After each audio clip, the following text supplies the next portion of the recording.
Bonjour à tous, bienvenue dans cette nouvelle vidéo. Je suis super content de vous retrouver. Alors pour ceux qui tombent par hasard sur cette chaîne, eh bien écoutez, bienvenue à vous aussi. Il s'agit d'une chaîne d'écriture pour les écrivains et je vous informe que vous êtes des écrivains. Alors si vous ne connaissez pas trop le principe, je vous invite fortement à aller voir ma première vidéo, j'explique tout. Quoi qu'il en soit, que vous soyez des nouveaux ou des anciens, pensez à vous abonner. À chaque fois que je mettrai une vidéo, eh bien vous aurez l'information et ainsi ça vous incitera à venir faire avec moi les ateliers d'écriture. Prendre du temps pour se faire plaisir et améliorer son écriture. Franchement, que demander de mieux? Alors, aujourd'hui, je souhaite initier avec vous une série de plusieurs vidéos où nous allons travailler ensemble sur la description des lieux. En effet, la description, lorsqu'on écrit, souvent, pas toujours, mais on met ça de côté. D'accord? Parce qu'on préfère écrire l'action, on préfère écrire les sentiments, on préfère écrire ce que font les personnages. Pourtant, ça peut être génial à faire, et puis des fois c'est super important. Alors, peut-être comme certains d'entre vous, je ne suis pas un grand spécialiste de cette description des lieux. Et pourtant, nous sommes dans un club d'écriture. Et je me suis dit, il n'y a pas meilleur endroit pour que ensemble on progresse sur cette thématique, comment décrire les lieux. Tout comme je vous l'ai dit, je nous prépare plusieurs vidéos de façon à ce que progressivement on devienne des experts de la description des lieux. Allez chiche, on essaye. Alors, naturellement, on va commencer doucement. Et je me suis interrogé comment faire pour commencer cette première vidéo de façon à ce que progressivement on améliore notre description. Eh bien, je pense qu'on ne peut rien décrire si on n'observe pas les lieux. Et j'ai eu l'idée de l'activité d'aujourd'hui en lisant le livre de Jacques Prévert. Donc je vous invite à découvrir un petit peu ce poète, si vous ne le connaissez pas. C'est vraiment sympathique, mais il a une caractéristique, c'est que très souvent, il va faire des listes. D'ailleurs, il y a une expression, faire les listes à la Prévert. Pour certains connaissent certainement cette expression. Je vais vous prendre un extrait pour que vous compreniez. Donc, dans son recueil de poésie qui s'appelle Paroles de Jacques Prévert, il y a tout simplement euh, un recueil qui s'appelle Inventaire. D'accord? Je vous lis le début, vous allez comprendre ce que c'est qu'une liste. Franchement, c'est pas dur. Inventaire.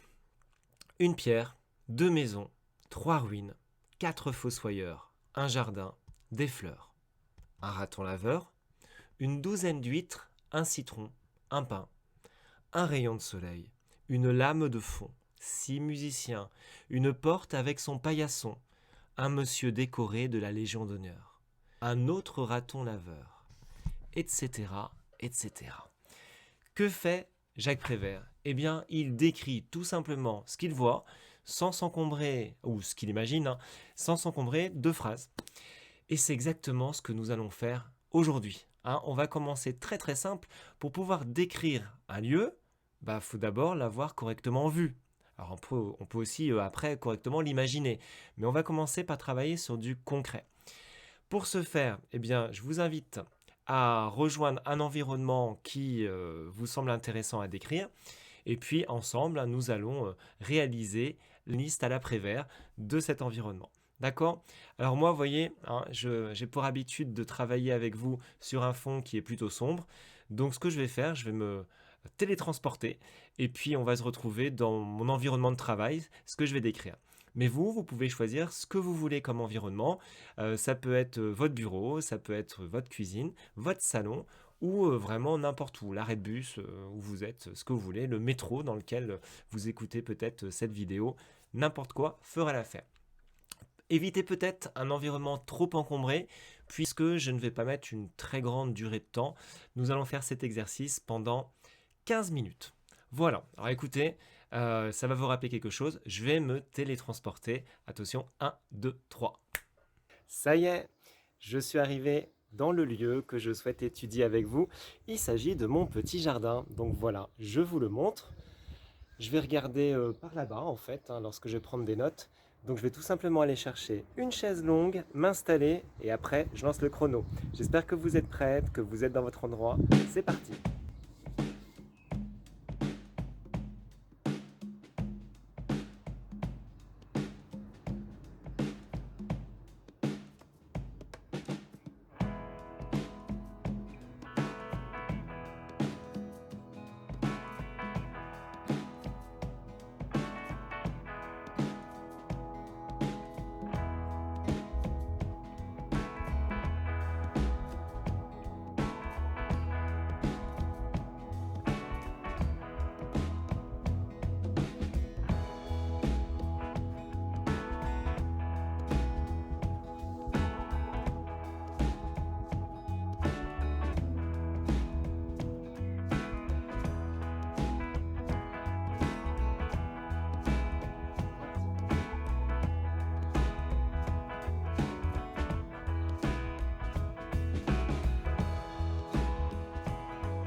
Et me voici revenu dans mon bureau.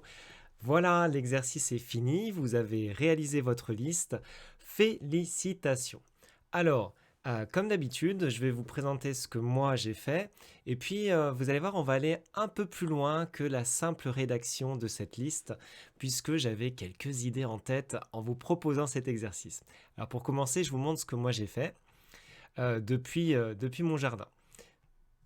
Alors, je suis pas sûr que ça soit très lisible. Pour autant, je vais vous expliquer les difficultés que j'ai eues. J'étais perdu, je savais pas par quoi commencer. Et donc, ça se voit, hein, ma liste, elle commence en haut à gauche, ça marche par colonne et ça finit en bas à droite. Donc, vous voyez, j'ai commencé par les roses. Ensuite, je me suis amusé à les compter. Il y en avait trop, il y en avait au moins 50.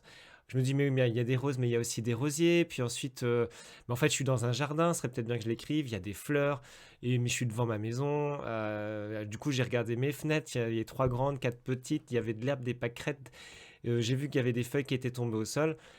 J'étais perdu. Vous voyez, mon regard, il était complètement porté à gauche, à droite, et j'avais pas vraiment de logique. D'accord. Donc, je vous interroge, est-ce que vous avez trouvé cette logique facilement, ou est-ce que, comme moi, vous avez butiné avec tout ce qu'il y avait devant vos yeux? Alors, lorsqu'on regarde ma liste, hein, au bout d'un moment, je me suis dit, mais il y a le ciel, il y a le soleil, j'entendais aussi du bruit, donc j'ai noté tout ça. Et puis, après, quand j'ai commencé à focaliser un petit peu mon attention, j'ai essayé de m'ancrer sur des détails, hein, des choses qui ne sautaient pas tout de suite. Par exemple, la mousse qui était entre les pavés. Donc, bon, je ne vais pas tout lire, mais voilà, interrogez-vous aussi sur ce qui a été facile pour vous, ce qui a été peut-être plus compliqué. Et aussi, est-ce que vous avez vu que du général ou alors est-ce que vous avez focalisé que des détails? Oui, ce petit exercice, hein, permet de mieux se comprendre soi-même lorsque, voilà, sans préparation, on s'attaque à la description d'un paysage. Alors, je me suis dit, on va aller plus loin, hein. L'idée dans cet atelier des écrivains, c'est que progressivement, après s'être posé des questions, eh bien, on essaye de progresser. Et du coup, notre question, c'était comment on peut décrire un lieu. Et du coup, vous avez fait quelque chose, hein. C'est devant vos yeux, c'est sur une feuille, sur votre tablette ou sur ordinateur, pourquoi pas. Et donc, vous avez plein de mots, un peu comme moi. Eh bien, je vous propose de prolonger cet exercice tout simplement en essayant de regrouper vos mots par catégorie. En gros, hein, parmi les mots qui viennent d'être projetés, mes mots, eh bien, quel groupe, hein, je peux faire pour essayer de voir un petit peu les choses qu'on peut observer, d'accord? Dans quelle boîte ça va rentrer. Alors, pour ça, eh bien, vous prenez le temps qu'il vous faut. Vous allez faire pause, puisque moi, j'ai déjà fait le travail. Donc, jouez le jeu, faites pause, prenez vos mots tranquillement. Vous pouvez prendre un petit café en même temps si vous avez envie, ou un chocolat, ce que vous voulez. Et puis, entourer, regrouper dans quelle case avec un S, hein, on peut mettre les différents mots pour faire des catégories. Alors, moi, je vous l'ai dit, hein, naturellement, pour vous, j'ai pris le temps de faire ce travail et je l'ai tapé sur ordinateur, donc du coup, j'enchaîne directement. Je vous fais confiance, vous avez fait vos catégories, voici mes catégories. Alors, hop. Donc finalement, je me suis dit, dans un lieu, on peut décrire des objets. Alors c'est peut-être pas lisible, mais c'est pas grave, hein, d'accord? Mais je pense qu'on pense tous à... On voit facilement les objets et donc on pense à les faire apparaître. Euh, Lorsque on décrit un lieu qui est par exemple une rue ou une maison, etc., bien sûr qu'on pense à mettre des éléments d'architecture, que ça soit pour moi c'était les fenêtres, c'était la marche, c'était le garage, etc. C'est quelque chose qui nous vient de façon simple, hein, puisque c'est sous nos yeux. Alors la végétation, si elle est présente, c'est bien de le mettre. Parfois, ça peut aussi enrichir un texte. Lorsqu'on décrit un bureau, pourquoi pas rajouter une plante verte sur ce bureau, hein. Naturellement, si c'est une histoire fictive que vous inventez, le côté, la touche petite plante verte, soit arrosée énormément, ou soit pas assez arrosée, ou soit la plante qui se porte bien, ça peut apporter un petit plus à votre description d'imaginaire. Voilà. Ensuite, les couleurs, je pense que tous, hein, vous avez certainement précisé les couleurs dans vos descriptions. Peut-être que vous avez oublié, d'accord? Mais je pense qu'intuitivement, on décrit si la lampe elle est rouge, on met une lampe rouge. Si vous avez un tableau avec une dominance de bleu, bah, vous mettez bleu, un tableau bleu, etc. Je pense que les couleurs, ça vient, mais en même temps, je pense aussi que ça peut nous arriver d'oublier, d'accord? Lorsqu'on écrit, par exemple, je sais pas, il regarde une affiche, bah, une affiche publicitaire, peut-être qu'on ne pense pas à la décrire en mettant des couleurs, d'accord? Euh, Ça me semblait assez simple, ces points-là.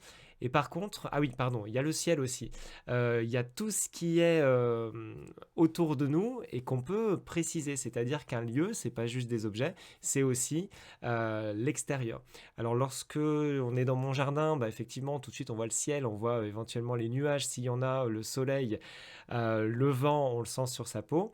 Mais lorsque vous décrivez une pièce, peut-être celle dans laquelle vous étiez, eh bien, avez-vous pensé à préciser si dehors il fait beau, d'accord, ou au contraire s'il pleut? Hein, c'est des choses qui peuvent être intéressantes, qui sont en rapport avec le lieu et qui peuvent enrichir notre description. Alors, des choses auxquelles on pense moins, alors je peux me tromper, ça dépend naturellement de ce qu'on écrit. C'est vrai que si vous écrivez, je ne sais pas, sur la course des 24 heures du Mans, naturellement vous allez mettre du son dans vos mots.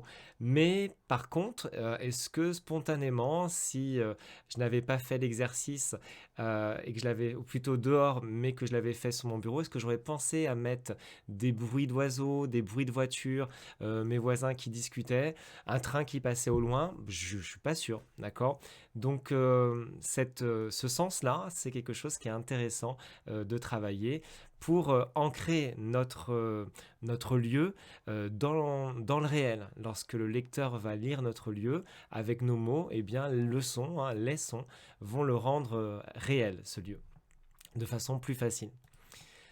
Les animaux, pareil, est-ce que si vous décrivez une rue dans votre conte, par exemple, est-ce que un chat ne pourrait pas passer par là, ou un chien, ou un perroquet, par exemple? Naturellement, là aussi, peut-être que vous y pensez spontanément si vous racontez la vie de votre chat. D'accord? Mais vous voyez que c'est des choses qui vont enrichir les lieux lorsqu'on cherche à les décrire de façon imaginaire. Alors ça aussi, je le trouve intéressant et je pense qu'on n'y pense pas trop. On pense facilement à la couleur, mais alors aux textures, à l'aspect d'une façade par exemple. Est-ce que la façade est récente? Est-ce que c'était du crépi? Est-ce qu'elle est en bois? Est-ce que le bois il est ancien? Éventuellement, peut-être que le personnage peut toucher les objets. Et donc cette idée de matériaux, est-ce que c'est du fer? Est-ce que c'est du bois? Est-ce que c'est de l'aluminium? Est-ce que c'est de l'or? Pourquoi pas? C'est quelque chose sur lequel on peut travailler et qui enrichit l'écriture lorsqu'on travaille sur les lieux. Et puis voilà, celui-là, je pense qu'on peut facilement l'oublier, les odeurs. Si vous lisez le livre Le Parfum, il est exceptionnel puisqu'il s'agit de l'histoire d'un serial killer, mais durant tout ce livre, eh bien, il est question d'odeur.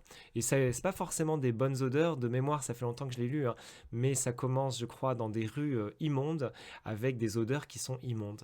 Eh bien, tout de suite, ces odeurs peuvent nous aider en tant que lecteur à se projeter dans le lieu qu'on cherche à décrire. Voilà, donc ce petit exercice hein, avait pour but finalement de nous rendre compte que bah, décrire un lieu, ça peut être finalement très diversifié. D'accord? Donc ce qu'il faut retenir de notre travail, hein, je vais me répéter, c'est que un lieu, l'écriture d'un lieu, ça doit être multiple, pas juste dire il y a une maison et point, sauf si vraiment vraiment c'est un détail dans votre histoire. Et donc multiple à travers les catégories que moi j'ai trouvées. Et ça doit être aussi hein, une description qui fait intervenir nos sens. Alors les 5 sens, même s'il est vrai que goûter un lieu, c'est quand même un petit peu compliqué. Maintenant, si vous êtes dans un lieu, je sais pas, un marchand de glace, ou plutôt un magasin dans lequel on peut acheter de la glace, eh bien, ouais, vous pouvez goûter, entre guillemets, le lieu.